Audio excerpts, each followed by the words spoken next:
여러분 안녕하십니까. 뉴스데스크 제주입니다. 요즘이 절기상 가장 춥다는 소한과 대한 사이인데 포근한 날씨가 이어지고 있죠. 잦은 한파와 폭설이 몰아친 지난 겨울과 달리 춥지 않은 겨울이 이어지면서 때이른 봄꽃 소식도 전해지고 있습니다. 이소현 기자입니다. 하얗게 물들인 수선화 정원. 겨울 추위를 이겨낸 수선화가 화사하게 피어나 진풍경을 연출합니다. 노란 꽃망울과 은은한 옥빛의 꽃잎은 봄 기운을 뿜어내며 상춘객들의 마음을 설레게 합니다. 수선화 꽃이 너무 향이 좋아서 프로포즈를 하면 금방 오케이 할 것 같아요. 겨울인데 이 수선화 향기를 맡으니까 추위가 날아가는 것 같고 이 향기를 제가 찍어서 가족들한테 보냈어요. 앙상한 나뭇가지에 붉게 속살을 드러낸 매화도 예년보다 보름 일찍 어여쁜 자태를 뽐냈습니다. 올 들어 제주시 지역의 평균 기온은 지난해보다 1.3도 높은 6.2도. 성산과 고산 등 나머지 3개 지점도 평균 기온이 작년보다 높았고 어제 서귀포시 낮 최고 기온은 3월 하순 기온에 해당하는 14.7도까지 올랐습니다. 최근 포근한 날씨가 이어지면서 봄꽃의 개화 시기도 빨라졌습니다. 수선화 같은 경우는 한 1주 정도 일찍 개화를 하고요. 지금 매화 같은 경우에는 2주 정도 더 개화해서 이렇게 나들이 오시게 되면은 좀 더 많은 다양한 꽃들을 감상하실 수 있습니다. 제주지방은 당분간 한파 없이 주말까지 비나 눈 예보도 없는 가운데 때이른 봄꽃이 활짝 피면서 한겨울을 무색하게 하고 있습니다. MBC 뉴스 이소연입니다.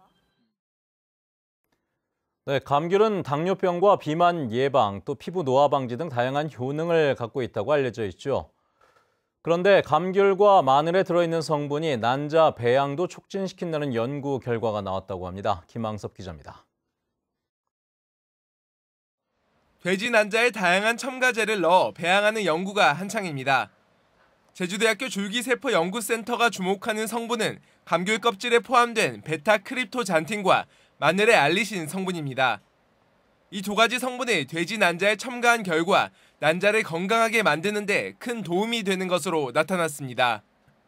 외국이나 다른 나라에서 사용하고 있는 성분들을 주력을 해서 배양액의 첨가제로 많이 활용을 하고 있었는데 저희가 기존에 이제 도에서 활용할 수 있는 작물에서 우선 성분을 뽑게 되면 연구팀은 이 두 가지 성분이 난자의 성숙과 착상하기 전 배아의 발달 능력 향상을 돕는 연구 결과에 대한 특허 등록을 마치고 동물 복제나 생물종 복원 등 다양한 실험에 사용될 수정란을 만드는 데 활용할 예정입니다. 동물 산업이나 의학 산업계에 이 자생식물이 고부가가치 산업으로 자리 잡을 가능성이 매우 큽니다. 제주 지역의 감귤과 마늘에 포함된 성분이 생명공학 분야에도 활용될 수 있다는 연구 결과가 나오면서 농가 소득 증대에도 도움이 될 것으로 기대됩니다. MBC 뉴스 김항섭입니다. 제주의 전통 이사철인 신구관을 앞두고 아파트 매매 가격이 4주 연속 하락했습니다. 한국감정원에 따르면 1월 첫째 주 아파트 가격은 일주일 전보다 0.14% 하락해 12월 셋째 주부터 4주 연속 하락했습니다. 아파트 전세 가격도 0.25% 하락해 전국에서 세 번째로 하락폭이 컸습니다. 지방자치단체장의 체육단체장 겸직이 금지되면서 회장 선거가 잇따를 것으로 보입니다. 지난해 말 개정된 국민체육진흥법에 따르면 지방체육회가 특정 후보의 선거 조직으로 악용되는 것을 막기 위해 내년부터 지자체장의 체육단체장 겸직이 금지됩니다. 이에 따라 도지사와 시장들이 회장을 맡았던 제주도와 제주시, 서귀포시 체육회도 올해 안에 회장 선거를 치를 것으로 보입니다.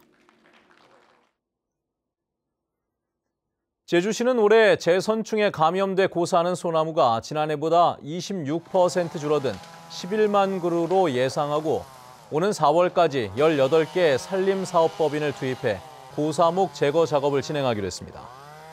또 월랑봉구와 문석이 오름 등 제주 동부지역 17개 오름 350헥타르와 주요 관광지 주변 소나무숲 650헥타르에서는 재선충병을 예방하기 위한 나무 주사 사업을 벌일 계획입니다. 어제 오후 6시 45분쯤 제주항 북쪽 1km 해상을 지나던 9,900톤급 부산행 여객선에서 중국인 61살 구모 씨가 바다에 빠졌다며 선사 관계자가 해경에 신고했습니다. 구 씨는 출동한 해경에 20분 만에 발견돼 병원으로 옮겨졌지만 숨졌습니다. 해경은 여객선 관계자 등을 상대로 정확한 사고 경위를 조사하고 있습니다.